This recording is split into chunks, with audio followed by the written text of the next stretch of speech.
Welcome, everyone. I'm Alexandros, and I'm thrilled to have you join us today in another Glycan Age webinar. And today we're going to be talking about supplements and how they will boost your wellness journey. But before we begin, I would like to ask an icebreaker. What's the biggest issue you're facing when it comes to supplements? Think about it for a few seconds and pop some answers in the chat.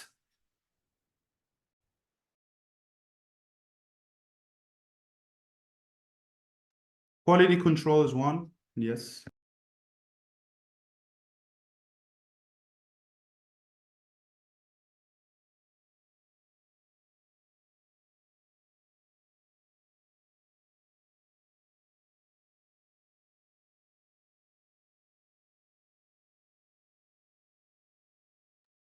We're getting a lot of nice answers and very not so common, let's say.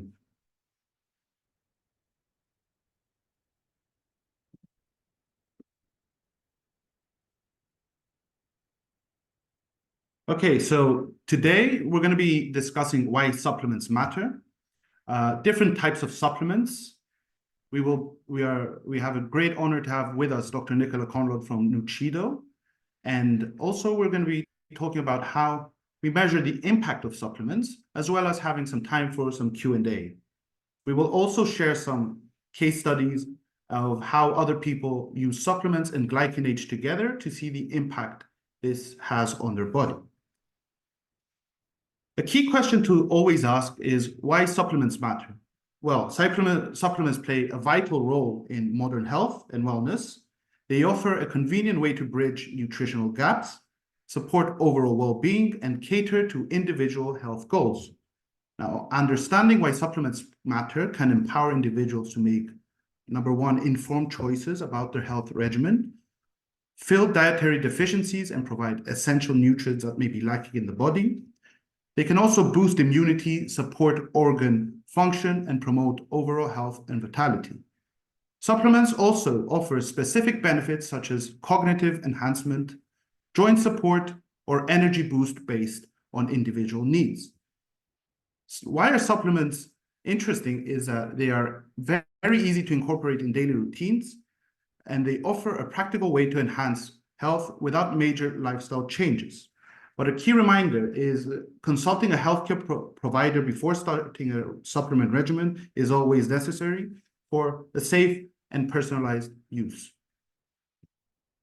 Now it is my pleasure to introduce Safia Ismail, who is our scientific communicator here at Glycan Age, who will talk about different types of supplements and how they impact our body.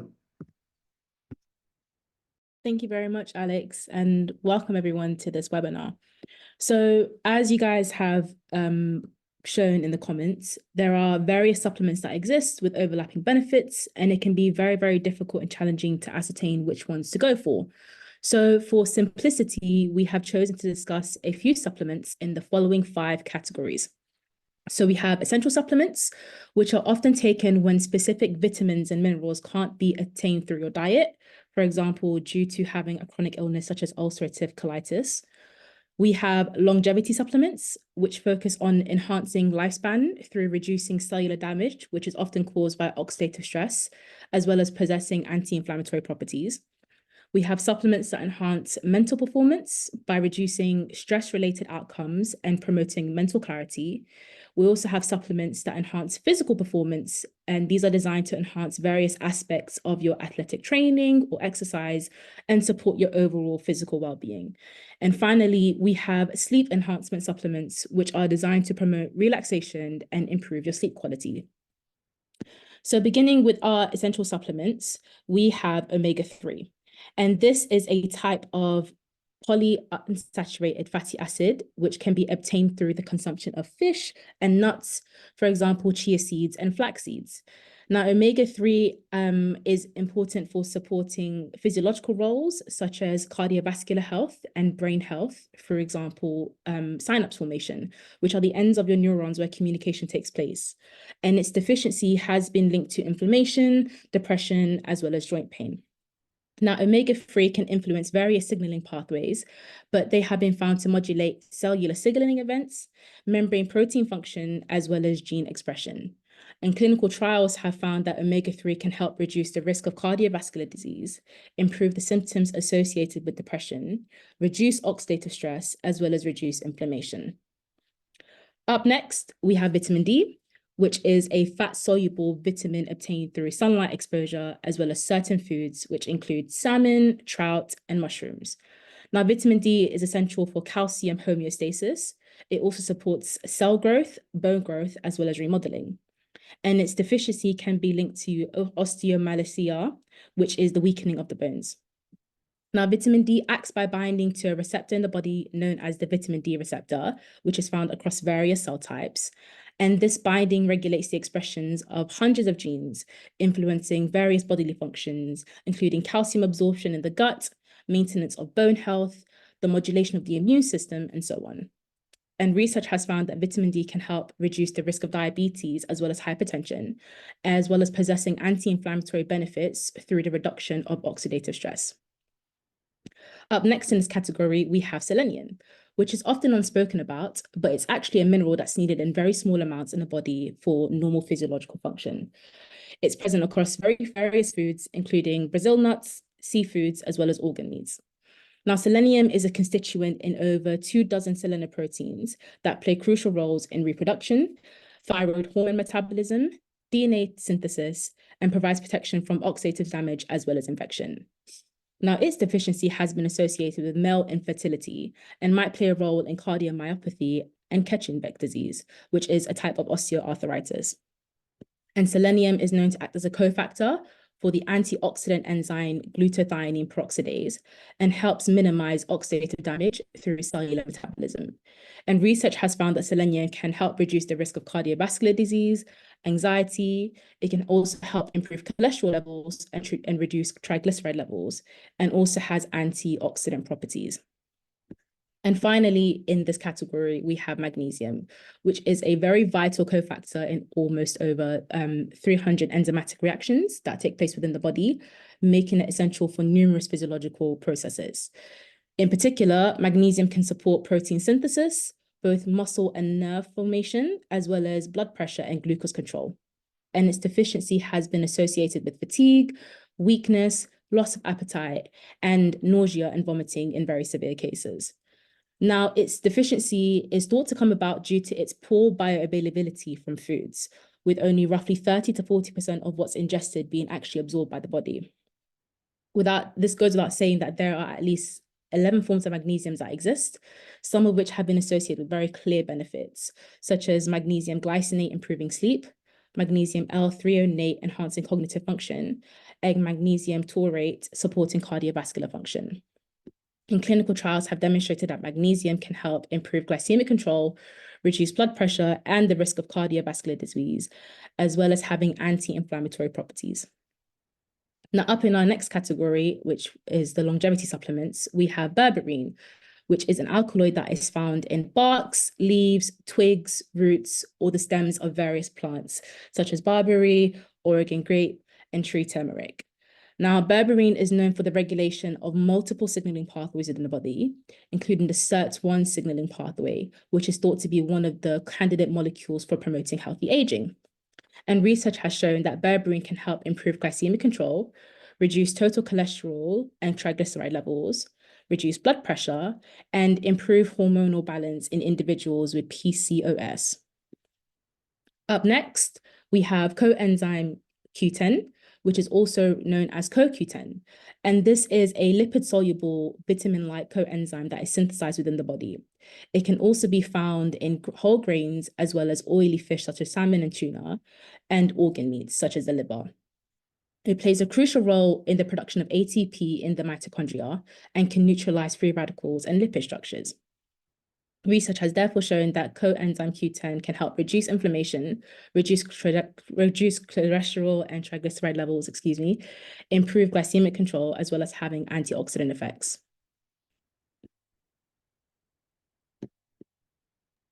Thank you, Safia, for that amazing talk through. I would now like to invite Dr. Nichola Conlon from Nuchido. Dr. Nichola is a molecular biologist specializing in the study of cellular aging. After a successful career in drug development, Dr. Nichola founded Nuchido to deliver disruptive innovation in the field of aging, rejuvenation, and health span. Dr. Nichola, give us your insight on what NAD is and how it can help everyone. Hey, perfect. Hi, everyone. Now, I just need permission to share my screen. So if someone could let me have that permission, and I will begin.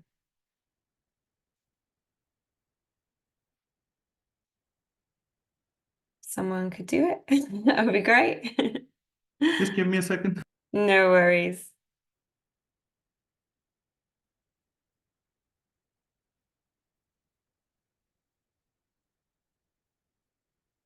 Let's have another go. Okay, perfect.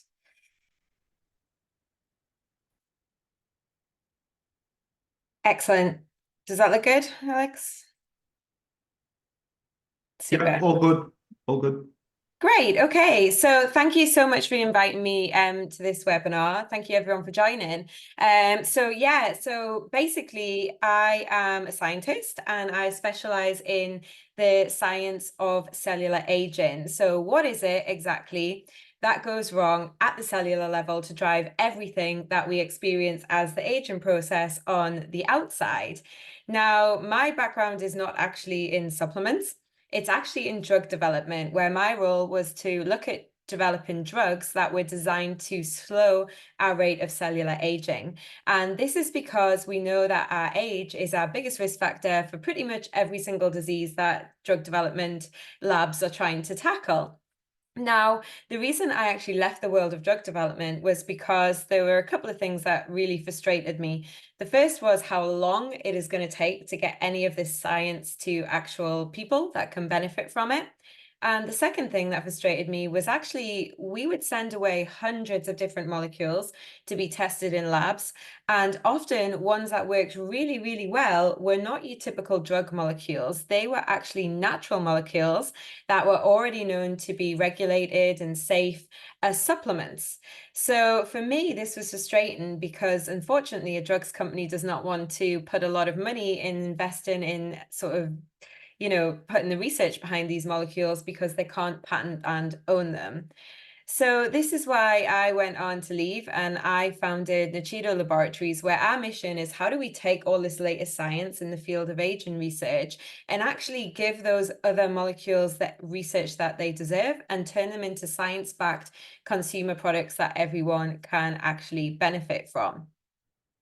Because what we know within the aging space or the longevity space is that there's been some incredibly exciting breakthroughs that now show that we really can actually slow and even reverse aging at the cellular level. And this has led to some huge headlines in the space. And for me, it's really interesting to be involved in anything to do with aging, because the research that is coming out is truly going to revolutionize the way that we approach aging in the future. So what has become a really hot area within the longevity space surrounds a molecule called NAD. And if you have been following anything to do with aging research or longevity, you'll absolutely have heard of this molecule. So NAD stands for nicotinamide adenine dinucleotide. It's abbreviated to NAD because it's such a mouthful to say. You'll often see it called NAD or sometimes NAD plus, and these two names are actually used interchangeably. So what actually is it and what does it do? Well, we know that NAD, first of all, is a natural molecule. This is something that is naturally found in every single cell in your body, and it's absolutely critical for hundreds of different cellular reactions. But to keep it simple, all you need to remember is really two important things that NAD is useful for. The first is cellular energy production. So it helps to convert the food we eat into all of the energy that our cells need to function. And this happens in a pathway in our mitochondria called the Krebs cycle. And literally without NAD, your cells would not be able to produce energy. The second thing that NAD is really important for is for cellular maintenance and repair. It seems that NAD drives a lot of repair processes in the cells. So as a general rule of thumb, all you need to remember is that if you have high levels of NAD, you seem to have high levels of energy and lots of repair in the cells. But if you have low levels of NAD, then energy production goes down and also repair goes down. Now, one of the many reasons, one of the main reasons why NAD seems to have a beneficial effect of switching on a lot of cellular maintenance and repair pathways is that NAD actually activates a really important family of proteins within our cells called the sirtuins. Now, these are sometimes nicknamed the longevity proteins, but basically what they do is when they are activated, they switch on many downstream pathways that are associated with cellular health. So you can almost see them sort of sitting at the top of the sort of processes in our cells. When they're activated, lots of different beneficial pathways are switched on. And the link between the NAD and the sirtuins is that sirtuins absolutely need NAD to function. NAD basically acts as their fuel. Now, the reason why NAD is become so interesting in the aging space is it's found, like many things, to actually decline as we get older. And this is actually quite a drastic decline. So it's estimated that the amount of NAD in your body will halve every 20 years. And this is from birth. So by the time you're 20, half your NAD will be lost. By the time you're 40, that's halved again, and so on and so on. And that's quite scary considering how important it is in your body. And if you notice, this graph isn't a sort of typical graph that a scientist would use. It's sort of lumps and bumps, and that's for a very specific reason. And that's because although NAD naturally declines with age, the rate at which it declines will very much depend on your lifestyle. So things that we all know are bad for us, things like excessive alcohol, smoking, an inflammatory diet, sunburn, all of these things will deplete NAD much faster. So this means some people, NAD will decline faster than others.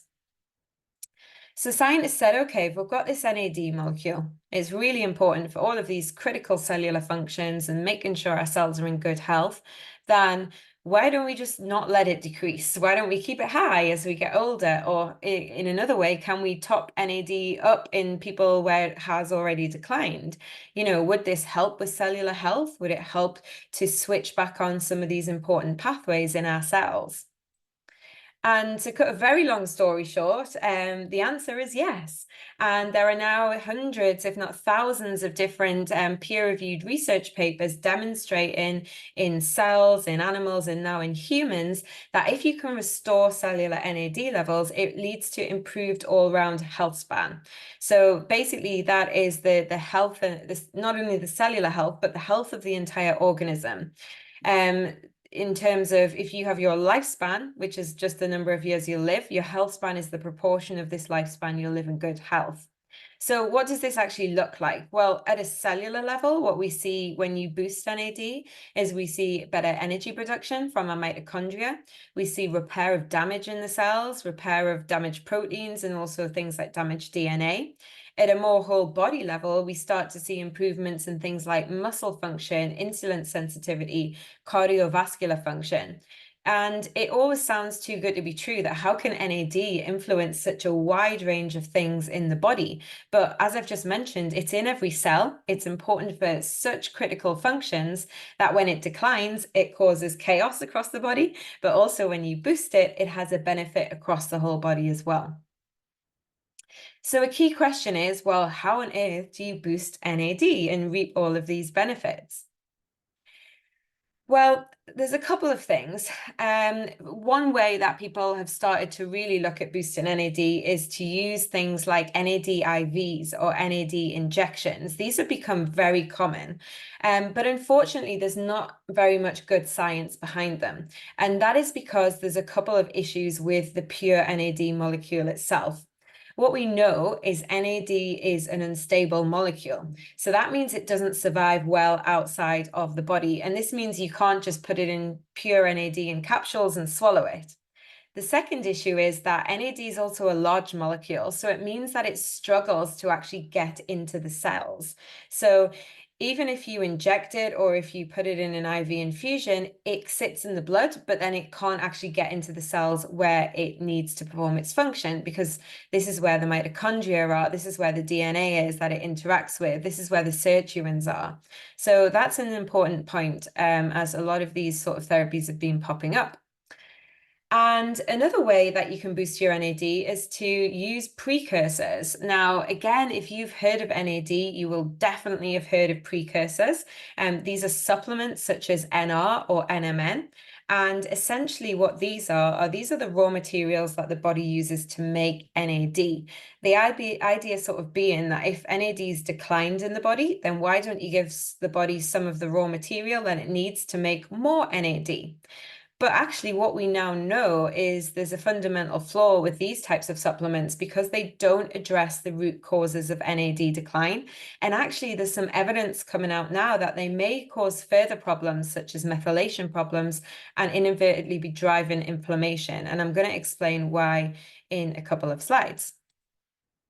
So I think a really important thing to understand is everybody knows that they want to be boosting this NAD molecule, but not many people know why it's actually declining in the first place. So I'm just going to run through exactly why it is declining. But to understand why NAD does decline, first of all, you need to understand how NAD is actually produced in young, healthy cells. Because when our cells are young and healthy, they are very good at producing their own NAD. They certainly don't need any precursors or anything like that from our diet. All of the NAD is made inside the cell, and it's made in a pathway called the salvage pathway. So you can see here that when NAD is actually used up in the cell, by the repair enzymes or the sirtuins, for example, it is broken down into one of its precursors or its building blocks, and that is nicotinamide. Now, in healthy young cells, this nicotinamide is just recycled straight back into fresh NAD again. But unfortunately, the reason it declines as we get older is because this recycling pathway stops working as well. So when NAD is used up, it gets broken down into this nicotinamide, but then it can't be recycled back into fresh NAD, so NAD starts to decline. And the reason that this pathway doesn't work as well is there's a key enzyme in this pathway, which can be seen at the top here, called NAMPT. And it's this enzyme, this critical rate limiting enzyme, that seems to decrease as we get older, meaning our cells just can't make and recycle NAD like they did when they were younger. Now, this is where the methylation problems start, because if NAD is being used up, it's getting broken down into nicotinamide, but this nicotinamide is not getting recycled back into NAD. What happens is the nicotinamide starts to build up. And this is a problem because cells don't like it when things build up. So what our cells do is they respond by switching on another enzyme. And this enzyme is called NNMT, and it's a methylating enzyme. And what this enzyme does is it adds a little methyl group, which is like a tag, onto this nicotinamide, which tells our bodies to get rid of the nicotinamide out of the cells. So this addresses the issue, but it actually means that this nicotinamide is not available to be recycled back into fresh NAD. And it also means all of these methyl groups are being used for this process instead of some much more valuable processes like for DNA repair or for epigenetics, which also requires these special methylation tags. Now, the second reason why NAD declines is not only the fact that our bodies cease to make it as well, but actually our cells start to use way more NAD than they did when they were younger. And this is largely due to inflammation. So older cells seem to have chronic low-grade inflammation. And what you see is they start to express an enzyme called CD38. And this sits on our cell membranes, and it basically uses up huge amounts of NAD. For every one cycle of its process, it uses 100 molecules of NAD. So this is huge. So this means NAD is effectively being wasted. It's still getting broken down into nicotinamide. And again, this nicotinamide can't be recycled. So you're getting even more methylation and excretion. So to put it, in simple terms, right at a time in our lives where we've got more NAD use, our NAD is not being recycled and it's not being restored. And this is why we get this deficit. So let's just look at what happens quickly if you were trying to fix this with an NAD supplement such as an NR or an NMN, which are these precursors. Well, firstly, you can see that these precursors are doing nothing to fix these root causes of NAD decline.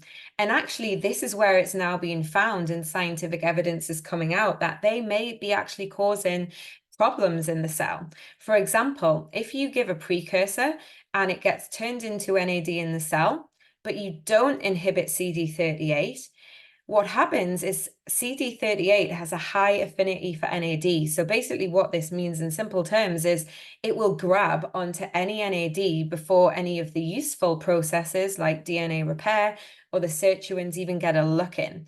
So actually you may start to inadvertently drive inflammation when actually you're trying to reduce it. The second thing is that even if you do boost NAD, it gets used once and then it can't be recycled.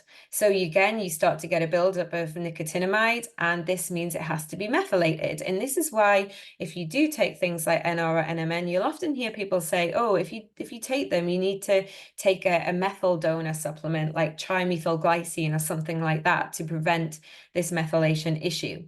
But really, that's, you don't really want to be taking another supplement to fix a problem that another supplement that's supposed to be doing good is causing. So at Nuchido, what we wanted to do was really try and fix these issues. So now that we know why the NAD is actually declining, we wanted to produce a supplement that scientifically made sense effectively. So we wanted to produce something that was going to switch back on this NAMPT enzyme to make sure that this recycling pathway was working. We wanted ingredients in there that were going to actually inhibit CD38 to prevent this inflammatory response when you're boosting NAD, and also other ingredients that are going to deal with this methylation issue. So we call this a second generation NAD booster, something that is actually fixing the root causes of NAD decline.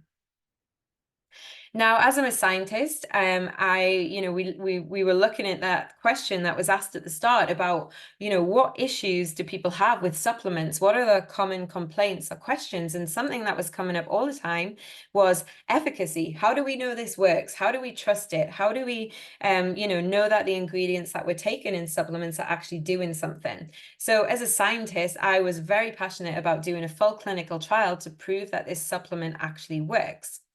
So just to very briefly go over the design for the clinical trial. First of all, it was a human trial, which is really important because many tests on supplements have been done in cells or even animals, which is definitely not representative of a whole human. We did a randomized, double-blinded, placebo-controlled crossover design, which is basically a gold standard when it comes to the design for a clinical trial. It means that all of the people that were put into the trial were split in two groups. The first group went on the placebo first, then had a washout, and then took the real thing. The second group went on the real thing first, then had a washout, then took the placebo. And the reason that this is a good way to do a study is it means that rather than just splitting the group into two and half of them only ever taking the placebo and half of them only ever taking the real thing and then comparing two completely different sets of human beings, every single person is comparable against themselves while they were on the placebo. The other thing to point out is the participants that were used here. So generally, if you look at any clinical trial, especially anything to do with aging or to do with NAD, it will often be males only, age 55 to 65, usually with some sort of chronic disease like obesity or a metabolic disease, because this is the cohort of patients that you're likely to get a response in. But I think you'll agree that that is not representative of most people. So we used a very wide range of ages. Also, we use male and female. And I'm pleased to say that this study is actually published now in a Nature Partner journal, Aging. So you can find that free open access online and read the whole study.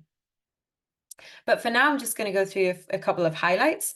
Obviously, the first thing we measured was, does this actually increase NAD levels? And you can see that after just 7 days of supplementation, we had a significant increase compared to the placebo, and this continued to rise.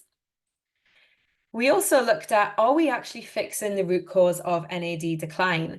Because actually this is what makes us stand out from a lot of the other NAD boosting supplements out there, which don't address the root causes of NAD decline. And we actually measured the level of this enzyme. If you remember, this is a key enzyme that declines in our cells with age and causes our NAD levels to decline. And again, you can see that after 28 days supplementation, we saw a significant increase in levels of this key enzyme. And this is important because this is the first human study on a supplement that's demonstrated that you can actually fix the reason why NAD is declining in the cells and restore your body's own natural NAD production. We also looked at the sirtuins. You'll remember that I said that one of the reasons why NAD can activate so many beneficial downstream pathways is its interaction with the sirtuins. And again, we saw a significant increase in levels of this key protein in the cells. We also looked at inflammation because another thing is we need to show that this NAD is being used in a useful way, that it's actually reducing inflammation rather than driving CD38 and causing an inflammatory response, which has been seen in some studies with things like NMN. And again, you can see these inflammatory cytokines were reduced during the supplementation phase.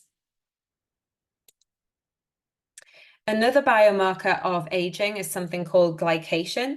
Now, glycation is where a sugar molecule becomes irreversibly bound to a protein and it causes it to stiffen. And this is a really serious problem in some conditions like arterial stiffness, which leads to cardiovascular disease. And also just in the general aging of our skin, it causes our collagen and elastin to stiffen. And again, what we saw was a significant reduction in this biomarker over 28 days use of the supplement. And finally, the other thing that we measured, obviously, was glycan age. We wanted to show how a supplement could actually impact our biological age, which is the rate that we are aging on the inside. Because for a long time, when there was anything, when we were investigating anything to do with aging, whether that be a lifestyle intervention, a drug, or a supplement, a big question was, how do we measure that? So a kit like glycan age has given consumers and also scientists such as myself this ability to be able to track how well we are aging on the inside and really measure if these interventions are actually making an impact on our biological age. And again, you can see in the results here that with supplementation over 28 days of Nuchido Time Plus, on average across all the participants, we saw a reduction in 1.26 years in just 28 days. So we were really pleased with that. So it's fair enough me talking about all these biomarkers and numbers and graphs, but just to finish, what are the actual benefits that people might feel physically or might notice visibly from actually using Nuchido Time Plus and boosting their NAD levels? Well, I think the top things that we see reported from customers are certainly an improvement to physical energy and mental energy in terms of a reduction in brain fog. And again, this makes perfect sense. We know that NAD is absolutely critical to mitochondrial function. And if you don't have enough NAD and your mitochondria are not functioning efficiently, that is felt as tiredness, fatigue, brain fog, lack of stamina. So all of these things tend to be improvements that our customers see pretty quickly after starting taking the supplement. One thing I haven't mentioned is how vital NAD is for regulating circadian rhythm. So we do see a huge improvement in a lot of people in their sleep. And finally, when your cells are functioning well on the inside, then you start to notice changes to the things that are less important to the body on the outside. And I'm talking about things like the hair, skin, nails, in terms of improvements to the growth and the quality of these things. So I'm going to leave it there. If you want any further information, you can go to our website or you can follow myself or Nuchido on Instagram. Wow, thank you so much, Dr. Nichola, for this eye-opening presentation. I can see the future of Nuchido is very bright. We have a couple of questions. Are you okay to take them at the end rather than now? Yeah, I can take questions whenever you want. So we will proceed with then 1 second. Yep. Safia, do you want to continue with the Yep, perfect. Thank you so much, just Alex. Thank you as just well. give me a second. Wait, there's something there. Here we go. Perfect. Thank you very much, Alex. And thank you as well, Nichola, for exploring how essential NAD+ is for our overall well-being. So continuing on with our mental performance supplements, we have ginseng, which is a family of plants used in traditional Chinese medicine for a wide variety of preventative purposes. Now, the bioactive components of ginseng are known as ginsenosides, and they have multiple mechanisms of actions that generally benefit the immune system. And research has found that ginseng has anti-inflammatory benefits, helps to improve attention and memory, and interestingly, helps to improve cognitive performance in patients with Alzheimer's disease. Next, we have Rhodiola rosea, which is a medicinal plant from the Rhodiola genus. And the plant root contains many bioactive compounds, with the two main ones being rosavin and cellular. And whilst the mechanism of action is unknown, it's postulated that rhodiola blunts cortisol and nitric oxide levels under very stressful conditions. Research has also found that Rhodiola rosea has anti-inflammatory benefits, can help reduce fatigue, as well as improve attention.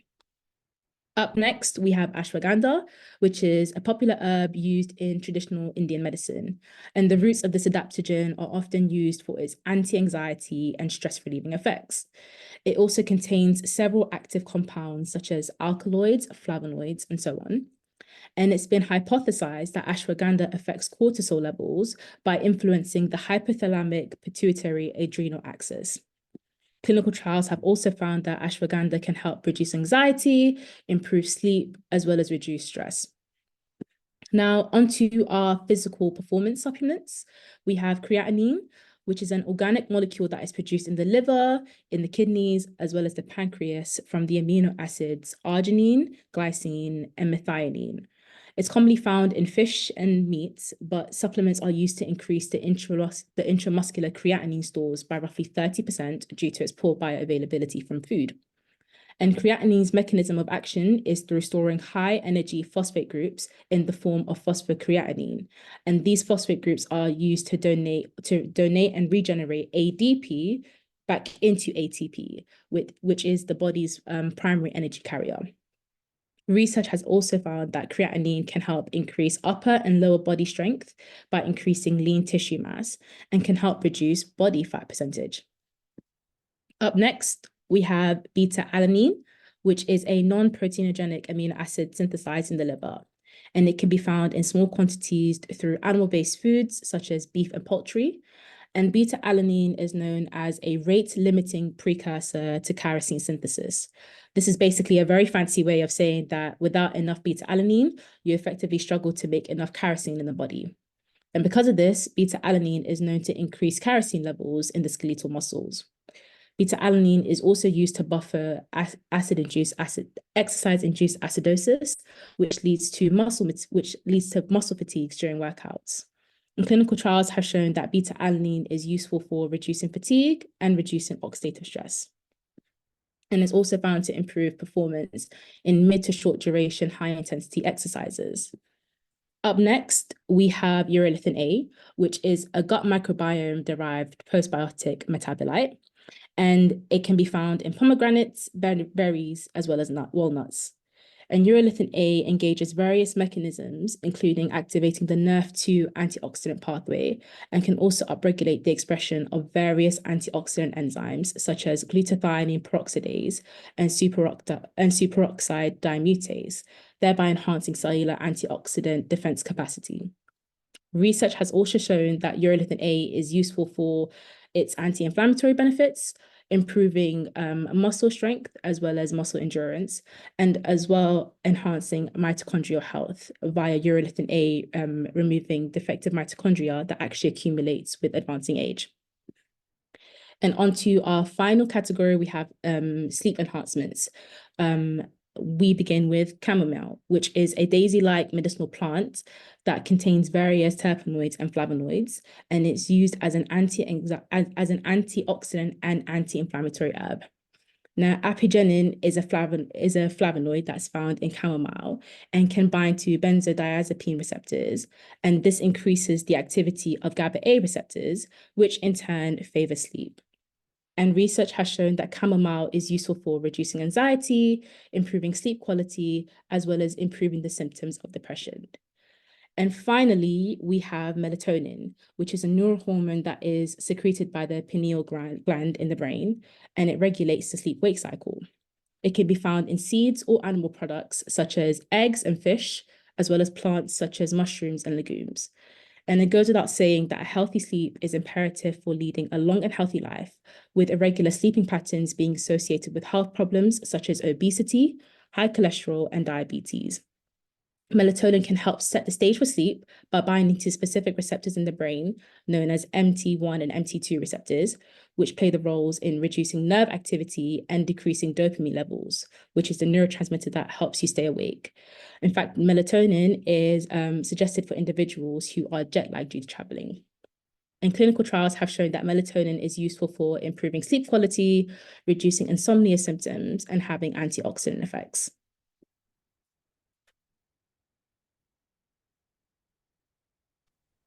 Thank you so much, Safia. Now, moving on to the next discussion topic, which is how to measure the impact of supplements. This has been going on from the beginning, and the solution is a biomarker called the glycans. They are carbohydrate-based polymers. They exist on pretty much all the cells in our body. They develop together with proteins and lipids, and they have an important function, to enable cell-to-cell communication and to regulate the function of proteins. A fun fact is that most proteins you've heard about are actually glycoproteins and wouldn't be functional without that glycan part. Now, glycans, as we said, are the functional effectors that determine how proteins function. So this gives us the best insight into biological aging. The glycan age test specifically looks at the glycans attached to immunoglobulin G, which is a key glycoprotein in the adaptive immune system and the most abundant antibody in the body. So this gives us a holistic view of what's going on in the body. Now, we look at the ratio of the glycans associated with inflammation versus the glycans associated with the suppression of inflammation to determine the glycan age score. A key element of education here is that glycation and glycosylation are two different terms. Glycation is the random process of damage we see in diabetes, whereas glycosylation is a complex enzymatically controlled process which attaches glycan molecules to proteins in order to make them functional. To make the protein functional, it has to go through a number of post-translational modifications, one of which is glycosylation. And this process is the third layer of complexity beyond genetics, beyond epigenetic, which defines our biology. A lot of people here might or might have not heard about glycans, but you actually know them by function. Glycans are what determine our blood groups. We see cancer use glycans to hide itself from the immune system. Glycans also enable conception, and our immune system communicates largely through glycans. Now, why are glycans game-changing? They are stable and accurate with no variability. They're highly responsive to lifestyle changes. They measure chronic inflammation, and they are an early warning system. And we have also done more than 300 publications in leading journals, worked with the leading universities throughout the world, and it is evident that glycan age and glycans show responsiveness to many different lifestyle as well as pharmacological interventions. I would like to show you a few case studies to see how it can be used in practice. Now, a lot of people know Professor Tim Spector. He had an initial biological age, which is the orange line here, much lower than his chronological age. But given his family history of insulin insensitivity, he decided to do an experiment. He started taking metformin. And what happened to him was he saw a reduction of his glycan age by more than 10 years within a couple of months. But because we're a very heavily researched company, we did a trial in a placebo-controlled randomized trial on healthy individuals. Only a single individual had a lower glycan age in response to metformin, and we later found out that he had a glucose dysregulation. Moving on to another case study, this individual began his health journey due to signs of aging. He had arthritis, forgetfulness, and he started gaining weight. His main aim was to reverse his aging effects by exploring different supplements, diet, and exercise. So he started taking rapamycin and testosterone and adjusted his protein intake. As you can see, he had a biological age of 37 on 6 milligrams rapamycin once a week. When he started to increase his dosage, the effects were adverse. He increased his biological age back to 51. So he needed a tool to see the impact of supplement dosages. So he found the optimal dosage using glycan age, and he went back to 6 milligrams of rapamycin once a week, and we see a reduction in his biological age just by reducing that dosage. So he achieved physical improvements despite moderate exercise routine. These are just some examples we have with glycan age, but I'm sure you have a lot of questions, and we will be happy to answer any of them. Also, thank you so much for attending this webinar. Those who want to trial the test, you can have a special 25% discount using the code Supercharge25. And all those who want to find out more can register for free at partners.glycanage.com.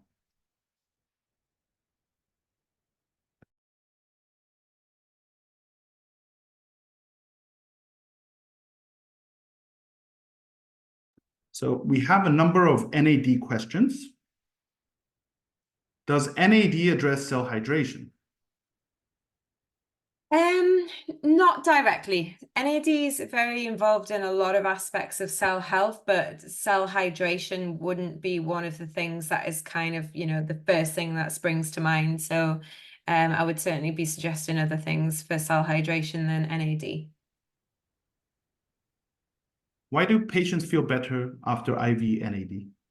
Yeah, a very interesting one. So what we know is that all the evidence currently shows that NAD is too large to get across cell membranes of many cells. Now, there are exceptions to this. We think there are specific channels that may be in neuronal cells and heart cells that may be big enough to allow NAD to get through. And this may be why we see some anecdotal evidence that people, especially with specific neurological conditions, may feel a benefit. The other sort of argument of why this could be is that actually there's been one clinical study done on an NAD IV cohort, and that demonstrated that all of the NAD seemed to get broken down into precursors, and then it was actually the precursors that got taken up. But in that case, it's kind of like, well, why would you do an expensive IV if you could take a precursor? So for me, my perspective as a scientist from the evidence that I've saw, I'm still to be convinced. I would certainly say that if anyone is doing any NAD IVs, they would want to be definitely looking at making sure at least their salvage pathway is functioning and that they're inhibiting CD38, because whatever method you're boosting NAD by, you certainly don't want to be driving inflammation or causing methylation issues. Questions keep on coming. Go for it. Can people consume alcohol regularly benefit from NAD or Nuchido supplementation? Well, yeah, obviously I'm not going to be recommending consuming alcohol all the time, but we know that actually alcohol, the breakdown cycle of alcohol, the metabolism is actually NAD is involved in the pathway that does that, and this is why people who drink a lot of alcohol, you see chronic NAD depletion. So we know that actually it is beneficial in people that are consuming a lot of alcohol, but probably just cut out the alcohol first. Do Do your studies on Nuchido explain the molecular mechanism of the supplement ingredients? Sorry, what was the question? Do your studies on Nuchido explain the molecular mechanism of the ingredients? Yes, so in the clinical trial paper, it goes through the ingredients and it shows which ingredient is actually targeting which part of that pathway. Obviously, I did it in a bit of a simplified way for this talk, but if you have a look at the paper, which again is freely available on PubMed, if you just put my name on it in PubMed, you'll find multiple papers that I've published on NAD, the clinical trial, my name is on that as well, and you'll be able to just download that for free. We'll get another couple of more. People with history of cancer, can they use NAD? So I would advise that if you have active cancer or you're undergoing cancer therapy currently, not to be looking at using any supplements, not just NAD boosting supplements. There's a little bit of confusion around NAD and cancer. And that's that some popular press reported that NAD may cause cancer, which was completely factually incorrect. What actually the studies show is that some cancer therapies are being looked at targeting NAD production in the cells is like an Achilles heel. So this is a similar way in that some cancer therapies are designed to inhibit respiration or glucose metabolism or things like that. It doesn't show that NAD is causing cancer, but it shows that cancer researchers are trying to target NAD production in cancer cells, because if you cut off NAD supply to a cancer cell, it will die, just as any cell will. And that doesn't mean that NAD causes cancer, but it's kind of used as an Achilles heel. But equally, I wouldn't recommend taking any supplements, especially things with a lot of herbal ingredients in, during any sort of cancer treatment. Now, last one. Does that mean your supplement doesn't contain any NAD plus precursors like NR or NMN? And if so, do you have any studies comparing your supplements with those that do contain the precursors? Yeah, so we do have a precursor in there. We use nicotinamide as a precursor. We do not use NR and we do not use NMN. The reason that we don't use those two molecules is because they are not freely diffusible across cell membranes. So again, this is a bioavailability thing. Both NR and NMN require special transport channels to get into the cells, and not every single cell has those. So this is why when a lot of the studies have been done on things like NR, some tissues don't see a boost in NAD, whilst other tissues do, and that's because NR cannot actually get into the cells, whereas nicotinamide is freely diffusible across all membranes. We haven't done any direct studies ourselves. Our clinical study was designed to look at, were we boosting NAD and were we actually fixing the root causes of NAD decline, which we know that NR and NMN and the other precursors on their own don't. I noticed there was another question about the sample size. We did a pilot study and initially on a smaller group. And basically from a pilot study, you look at the size of the effect and you can do what's called a power calculation to work out how many people you actually need in the full study. So yes, the answer to that question is that with 28 people was enough people in that study to have some robust data from that. Shall we take another one? I'm happy For to. You guys are. Is Nuchido open to ship the product overseas? Yes, nice one. Yep. we do ship worldwide. However, the customer would be, apart from in the UK and the US, it's the customer's responsibility that for customs and things like that.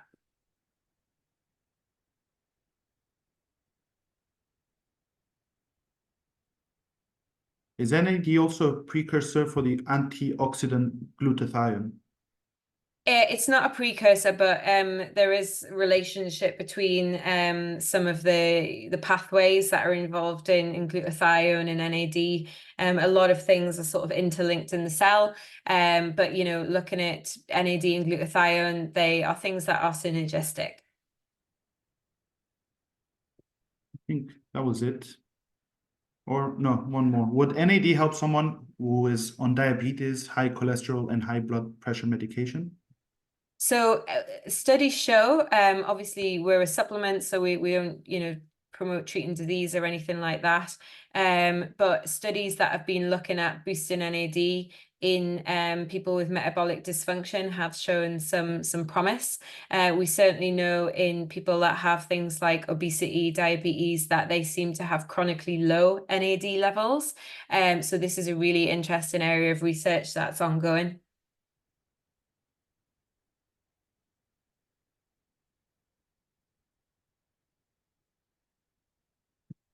I think that's it for the NAD. So yes, if anyone else has any more questions, please write them down, as we can't keep Nichola waiting too long. Somebody's asked about NAD level testing. That's probably a relevant one to answer. So NAD is tricky to test.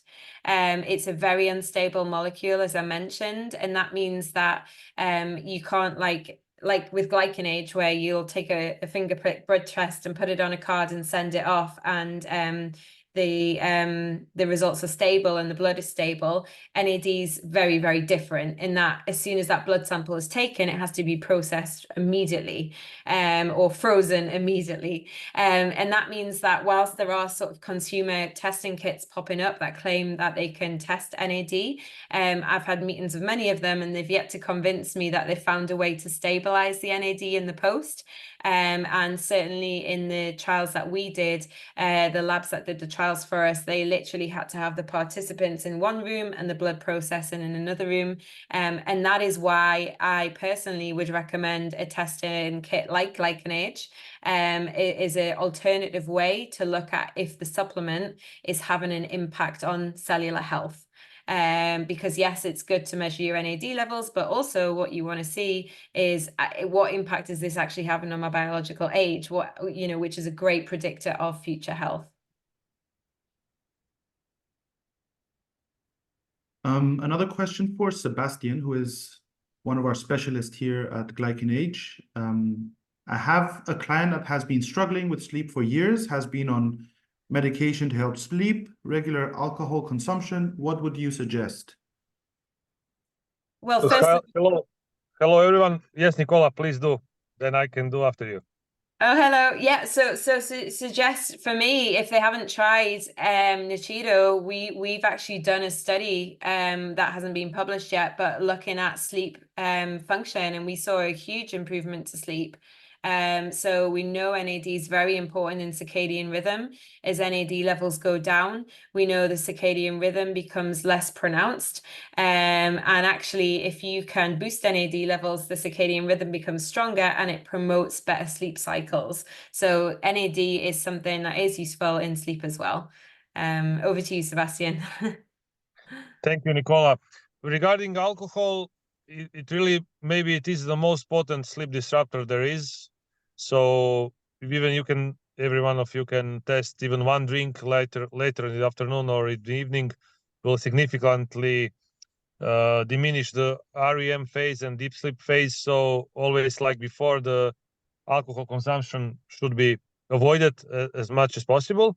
And regarding other supplements, usually if the medications regarding sleep were already taken, I doubt there is any supplement that can help to the specific person, because it's not so potent as the drug is.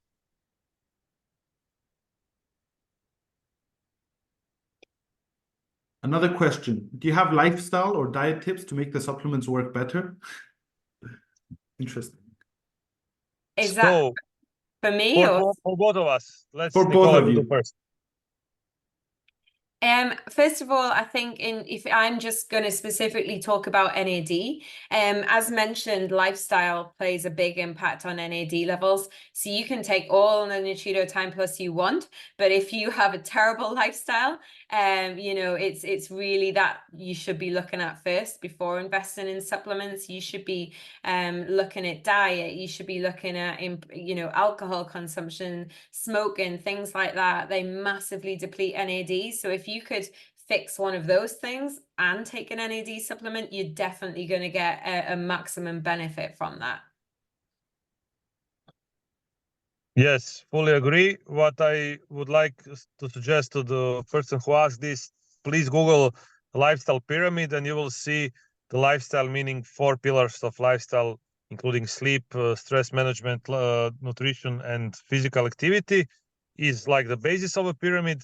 And supplements are really on the very top, meaning that using supplements without addressing the mentioned 4 pillars is most often the wasting of money and expecting something that supplements cannot deliver in any way.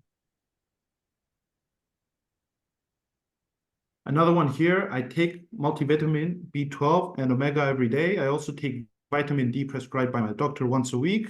I was also taking ashwagandha and niacin with those 3, but was remaining tired, so I wasn't sure if I was taking too many vitamins, or some vitamins are not to be mixed together. I guess what I want to ask is, or know, is if niacin and ashwagandha can at all be taken all together with my other vitamins. I think in just a general word of advice is that a lot of people take a lot of supplements blindly without really understanding why they're taking them.